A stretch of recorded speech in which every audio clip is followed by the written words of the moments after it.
پس چرا هنگامی که جان به گلوگاه می رسد و شما در این حال نظاره می کنید و ما به او نزدیکتریم از شما ولی نمی بینید؟ مگر هرگز در برابر اعمالتان جزا داده نمی شوید پس او را بازگردانید؟ اگر راست می گویید.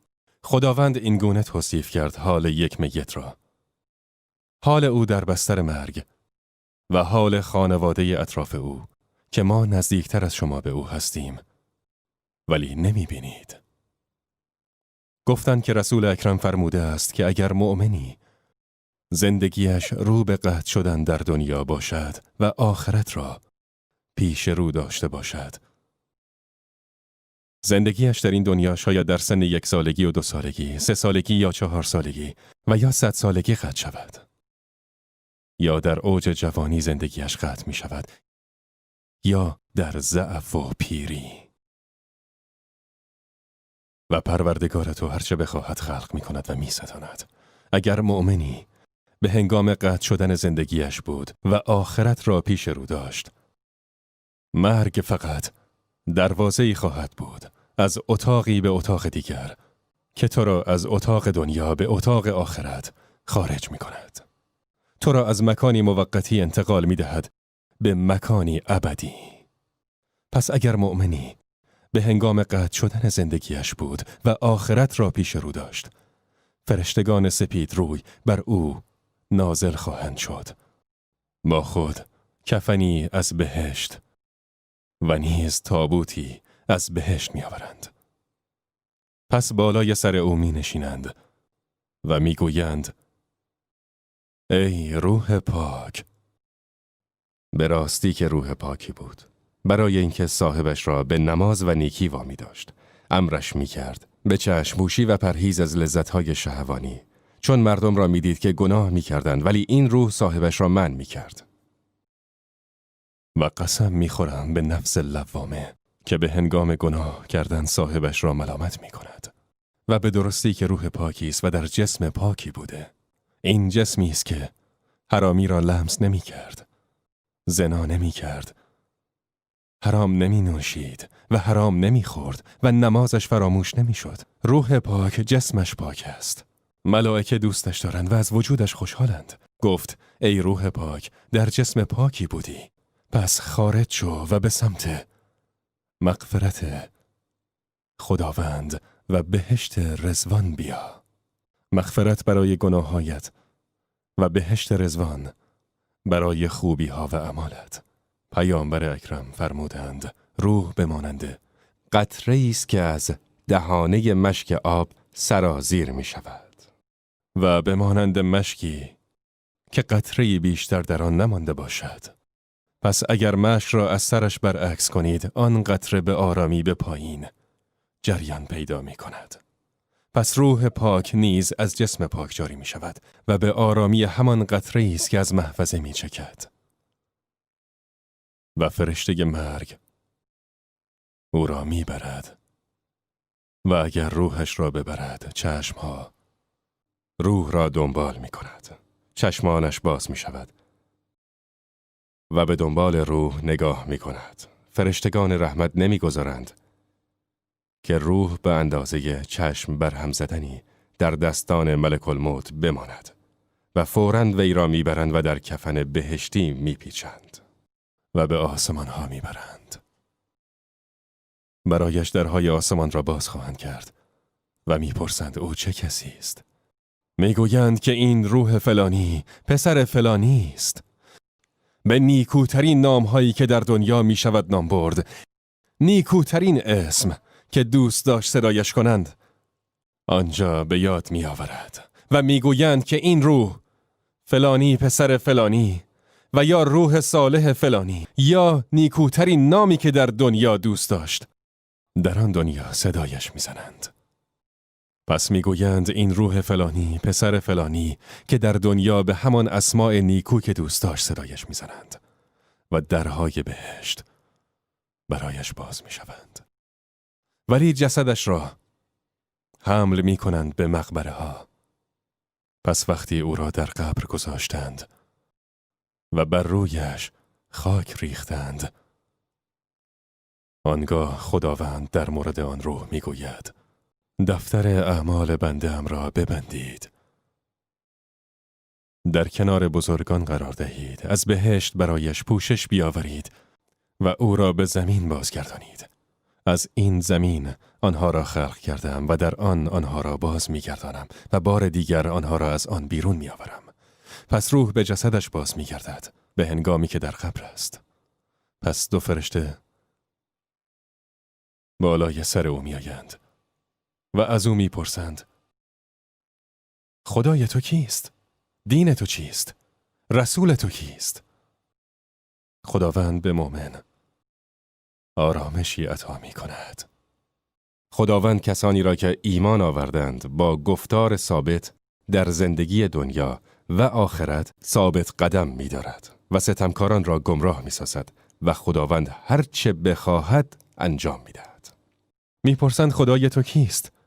می گوید خدای من الله است.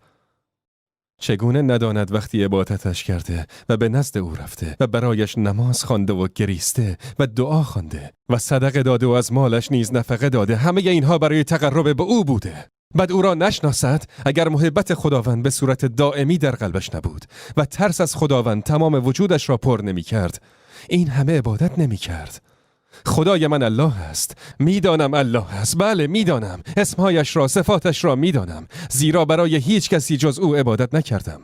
میگوید خدای من الله است و دینم اسلام است و رسولم محمد صلی الله علیه و آله و سلم است. نبی من محمد است که در نماز و روزم به وی اقتدا می کردم. کسی که من را امر و نهی کرد و من اطاعتش کردم. امر کرد با دست راست غذا بخورم، اطاعت کردم. در مسجد نماز خواندم زیرا او مرا امر کرده بود. چشم پوشی کردم از لذت‌های شهوانی و پرهیز و اطاعت کردن را قبول کردم. و رسولم محمد صلی الله علیه و آله و سلم است. فرشتگان میپرسند: از کجا میدانی؟ چگونه این جوابها را میدهی؟ علم تو از کجاست؟ پاسخ میدهد: کتاب خدا را خواندم. من قرآن را خواندم و به فقه عالم شدم. پس قبرش را به وسعت نگاهش وسیع می کنند. پس مردی به سوی او می آید. در حالی که او در قبر است، مردی خوشبو و خوش‌چهره به سمت او می آید و می گوید: بشارت می دهم به خوبی و نیکی که رضایت بخش است. متوفا از او می پرسد: تو کیستی؟ که از چهره‌ات خوبی و روشنایی نمایان است. جواب می دهد: من اعمال نیک تو هستم. من نماز تو هستم. روزه تو هستم. حج تو و صدقه دادن تو هستم. من خوبی تو به والدینت هستم. من همان چشم پوشی تو هستم. من همان ذکر خدا گفتن تو. من همان تلاوت آیات قرآن تو هستم. من صله رحم و اعمال نیک تو هستم. تو مرا ساختی و روی مرا سفید و روشن کردی. بله من اعمال نیک تو هستم. پس مؤمن در این نعمت باقی خواهد ماند.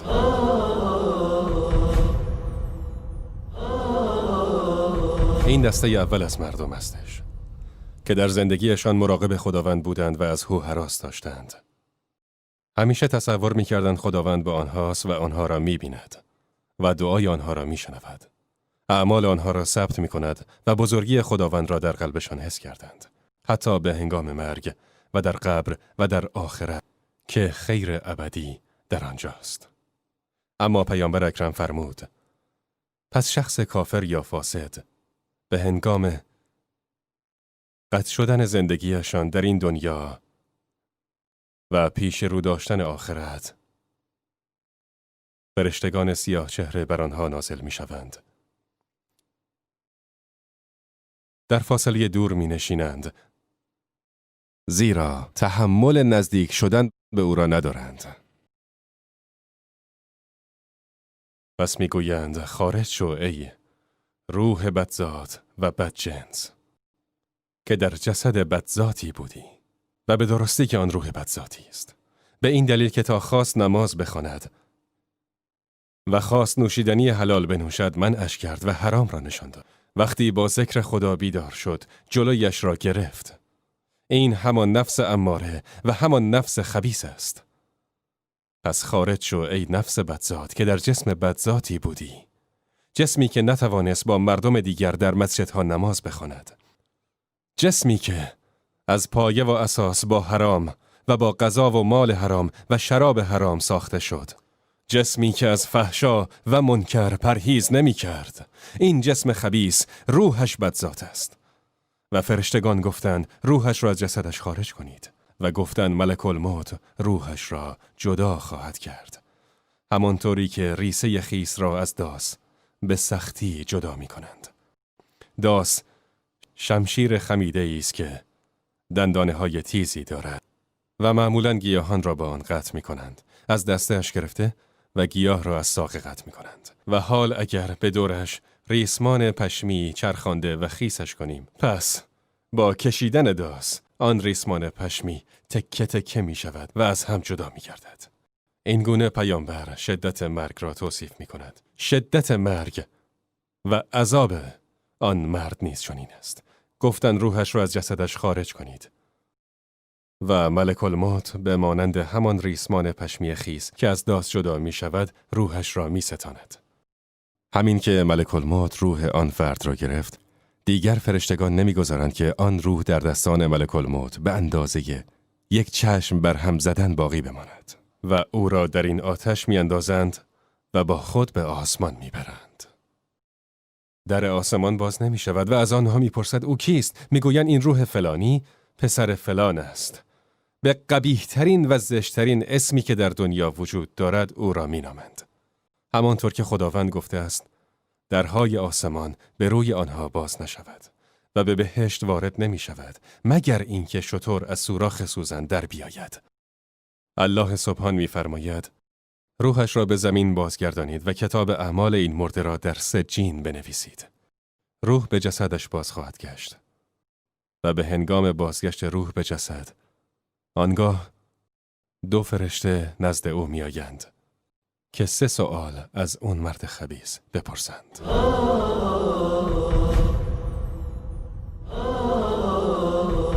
پس از بازگشت روح به جسد 2 فرشته به او سر میزنند و او را توبیخ می کنند. با لطف و آرامی او را بیدار نمی کنند. با تشر به او می گویند بیدار شو و بیدار می شود. با عصبانیت از او می پرسند خدای تو کیست؟ دین تو چیست؟ پیامبر تو کیست؟ پس میگوید نمیدانم. دین تو چیست؟ نمیدانم. پیامبر تو کیست؟ نمیدانم. پس میگوید نه میدانی و نه خوانده ای. حتی زمانی که در دنیا بودی نه میدانستی و نه چیزی خواندی. چگونه میخواهی بدانی؟ تو نه قرآن خواندی و نه نماز به جا آوردی، به والدینت نیکی نکردی، عبادت خداوند را نکردی و ذکر خداوند را به جا نیاوردی و استغفار نکردی و به او نزدیک نشدی، با صالحین ننشستی، کتابی نخواندی، علمی نیز کسب نکردی و در نماز و خطبه جمعه شرکت نکردی. چگونه میخواهی بدانی؟ اصلا چگونه میخواهی دینت را بشناسی وقتی که هیچی نمیدانی؟ طبیعی است که نمیدانی. وقتی که در دنیا هیچ مطالعه‌ای نکردی، خدا را عبادت نکردی و قرآن نخواندی، نه ذکر خدا را گفتی و نه سنت و علمی آموختی. پس به او گفته می شود نه میدانی و نه خوانده ای. این حال تو بود در پایان مسیر این دنیا و این عاقبت توست. این عاقبت توست. وقتی نماز جمعه و خطبه را گوش نمیدادی، نمیدانستی و نمیخواندی، این عاقبت تو خواهد بود. وقتی از جای عبور میکردی و قرآن در کنار تو بود اما توجه نمیکردی، چون تماما مشغول بازی با موبایلی که در دستت بودی، ندانستی و نخواندی. و زمانی که مردم در مجالس ذکر و طلب مغفرت از خداوند شرکت می‌کردند، تو حضور نداشتی، پس تو ندانستی و نخواندی. گفت پس با یک پتک آهنین بر سرش می‌کوبند و به خاک تبدیل می‌شود. پس مردی به سمتش می‌آید با چهره‌ای خبیث و با بوی تعفن. با این تصویر ترسناک کنار او می آید. او ترسیده و تنها در قبر است. مرد از او میپرسد: تو که هستی ای مرد؟ میگوید: تو را به بدی و بدتر از آن بشارت میدهم. تو اکنون چیزی ندیده ای، این تازه اول راه است. تو را به بدتر از این ضربه چکش و مجازاتی بالاتر بشارت میدهم. متوفا میپرسد: تو کیستی؟ چهره تو سرشار از شر و بدی است. هر کسی که چهره تو را ببیند میداند که شری در کار است، مشکلی در کار است، عذابی در کار است، سختی در راه است. از چهره تو شر میبارد. و آن مرد میگوید: من همان اعمال زشت و بد تو هستم. یعنی من ترک نماز تو هستم. من نتیجه فحشای تو هستم. نوشیدن شراب تو و بدی تو به والدینت هستم. من همان مالی هستم که به ناحق از مردم خوردی و به آنها باز نگرداندی. من حیله و نیرنگی هستم که بر مردم روا داشتی. من قطع شدن صله رحم تو هستم. من همان اختلاف تو بر سر ارث و اخلاق بد تو با برادران و خواهرانت هستم. من دروغ تو بر مردم هستم. من همان غیبتی هستم که پشت سر مردم گفتی. من توانایی تو برای ضربه زدن و آزار رساندن به مردم هستم. من نتیجه اعمال تو هستم. این تو هستی که مرا ساخته ای. اعمال تو دلیل سیاه چهرگی من هستش. اگر اعمال تو صالح بود، من به جای اینکه با چهره خبیث نزد تو بیایم، با چهره سفیدتر می آمدم. ولی این جزای کار توست. تو در طول زندگیت اعمال خود را می سازی. اعمالت را تجسم کن. اگر بخواهی سفید می شود وگرنه سیاه می شود. اگر بخواهی در قبر تو را به خوبی بشارت می دهم و اگر بخواهی به شر. به او می گوید: من اعمال بد تو هستم. تعجب نکن که برای تو آمدم. من برای تو غریبه نیستم. من فرزند تو هستم. من اعمال بد تو هستم. پیامبر اکرم فرمودند: پس قبر به او تنگ خواهد شد و درهای جهنم به رویش باز خواهد شد و جهنم برایش فرش می شود. و مرده می گوید: بارالله قیامت را برپا نکن. برخلاف مؤمنی که درهای بهشت به رویش باز می شود و می گوید: خداوندا قیامت را برپا کن که به خانواده‌ام و داراییم باز گردم. لا شيء مما ترى تبقى بشاشته يبقى الإله ويفنى المال والولد لم تغن عن هرمز يوما خزائنه والخلد قد حاولت عاد فما خلدوا أين الملوك التي كانت لعزتها من كل باب إليها وافد يفد انظر لمن ملك الدنيا بأجمعها هل راح منها بغير القطن والكفن